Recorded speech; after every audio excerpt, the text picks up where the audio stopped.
Hi, everyone. I'm so glad that you could join us again here on Edify. My name is Robert Mwando. This program is made just for you. Yes, you who is watching me now. Are you going through difficult times? Are you faced with death-like situation? Are you struggling with a habit that you can't stop? Or did you just come to an unexpected turn in your life? And it seems like a dead end, the end of the road for your endeavors. Know this one thing. That unexpected turn may just well be your turning point. I am glad to feature on Edify today a guest whose unexpected turn became his turning point. Omsolo Arthur Kamia did drugs for 7 years. He was only 14 years old when he started. He is the regional ministry coordinator of the Scripture Union of Uganda Eastern Region. Welcome on set, Mr. Omsolo Arthur Kamia. You're welcome. Thank you. Thank you. And so, Arthur, Yes. when and how did you start doing drugs? Oh, when I started doing drugs way back in 2003, that was in my senior one. I joined a school that was purely boarding from a background of being fully at home in primary. And so when I joined, there was this exposure. And on day one of joining, I was bullied by students greatly. And so I joined a gang that very week that promised me security, not to be bullied and all that. And of course, everyone would love not to be bullied. So I joined this gang, and one of the dudes in that gang was drugs. And so I was initiated to these drugs. And so the first time I did the drug was on a Saturday. I remember we had a variety show at school, and so we had some drugs for ourselves. Particularly that drug was called Kuba, I remember. And so when I did it, I felt so high that I demanded to jump on stage and perform. Yeah. So had you been on stage before, or it's the drug that gave you that courage? I had never been on stage before because given my background, from my humble background, and so I wasn't used to these things of stage. And so I would say really, it's because I was high. So I felt I could do anything. Yeah. So, week one in high school, and from then on, 7 years non-stop. Tell us about how did that affect your studies? How it affected my studies. The truth is, the moment I began drugs and these gangs, I didn't concentrate in school. I attended less of classes because after some time, some of my gang members were expelled, and so I came up to lead the gang. And so I concentrated much on leading the gang. What was the name of the gang? The gang was called Thug Unit. Yeah, and Thug Unit. Yeah. What a name. Sure. Uh-huh. So we spent a lot of time escaping, going to dancing clubs, going to see how to get drugs, rehearsing our dances in the bushes, and such stuff. So we spent much of the time there, and so we didn't have time to attend classes. And even my classes that I was attending really were very, very few. And that defines my report cards from S1 to first term of senior 4. I don't remember taking home a report card with full marks for all subjects. I had darling subjects like biology, agriculture, English, history, geography. Okay, those would always be on your... Those would always be there. And they'd always be there. They do D1, D2, at worst, a C3. Okay. Yeah. And so, did your family know about this? How did you explain the missing results on your report cards? See, my family didn't know the kind of life I was living. That's the truth. But whenever I would take these report cards. I always presented genuinely. I never duped any report cards, but they knew I was a sports person. And so I'd always give excuses. We had games and this. And so there is that special treat that I've given the sports people. That's why we don't have our marks here. Or at sometimes you forge sickness. And so they had some bit of trust in me, especially being a son of a clergy, grown up from home fully. So they knew there was no exposure. You are a PK, pastor's kid. Oh yeah, I am. And you're doing drugs. And I was doing drugs. Okay. You were doing drugs. I was doing drugs.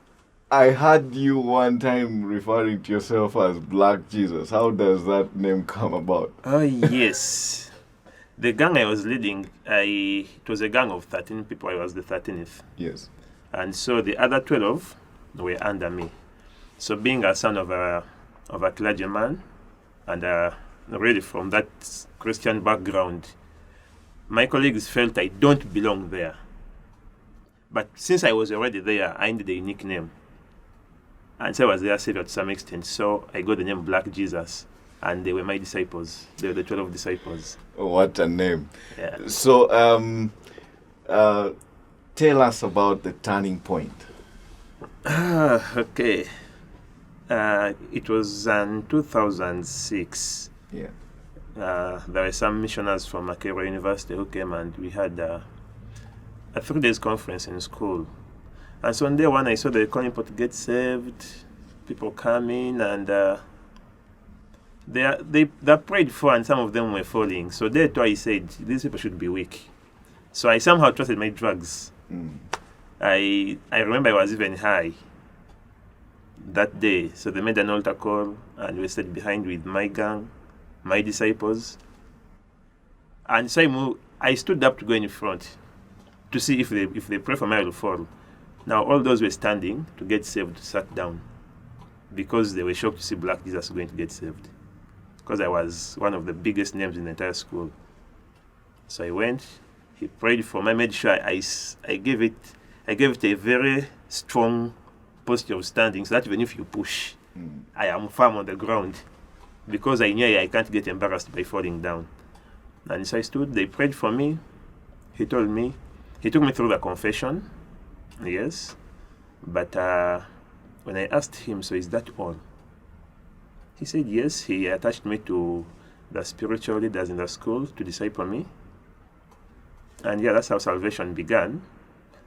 But it wasn't something I'd planned. I just wanted to provoke them and see what happens. So you just were doing your business as usual. You just wanted to be the bad boy that you are, to test the preachers. Yeah, sure. I was on business as usual. Like whenever I could have such events in school, the most notorious gang, the third unit, would come in and try to cause chaos and what. I know that's what any other bad gang would love to be known for. So did you stop doing drugs at that point? No. You see, it was a kind of addiction, because by 2006, I was doing 12 packets of Cuba in one day. And then I was already doing powdered cocaine. I was injecting myself with vials, and so it had gone to a level of addiction whereby I couldn't just get off immediately. So even when I got saved, I still remained doing drugs. So when does Arthur stop doing drugs? Arthur stops doing drugs, that is almost 4 years after getting saved, and that is in 2010 when I joined the university, UCU, and I had some drugs on me. That was still Cuba. And this particular day, because I was undergoing discipleship by Scripture Union, still in Eastern Uganda here in Mbale, and they kept taking me through lots of discipleship classes, praying. So this one day I stealthily went to do drugs behind the hall of the university. So I just did one packet, given the experience that I was so much experienced in drugs I could do any drug without any challenge. So this particular day I did 1 packet of Cuba. The moment I put it there, I threw up badly. I vomited seriously, and I don't like vomiting. And so, since then, the smell of those drugs irritated me a lot. That was the end of my doing drugs. So, what would you attribute the vomiting to? Do you think it was God's hand at work? You see, when you look at the biblical apostle Paul, Yes. he's incidentally one of my best Bible characters because I feel we share a lifestyle. Paul tortured the disciples so much, but on his way to Damascus, he was still going to torture people. That's when he met the Lord. He had to first go blind. So possibly, the vomiting maybe was the way the Lord was turning my life around. Turning point, indeed. So, Sure. what is your last word for somebody who might be going through what you're going through, what you were going through then?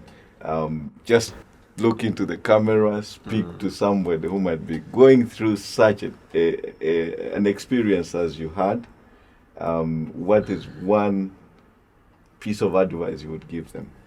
Well, to my friends out there, I know when you're living such a life, you may feel it's the best. You may feel you're enjoying the drugs. Yes, it's that feeling that you're enjoying the drugs simply because you haven't seen the other part of life. But the reality is, drugs are not good. The reality is, I had the chance of getting out of this.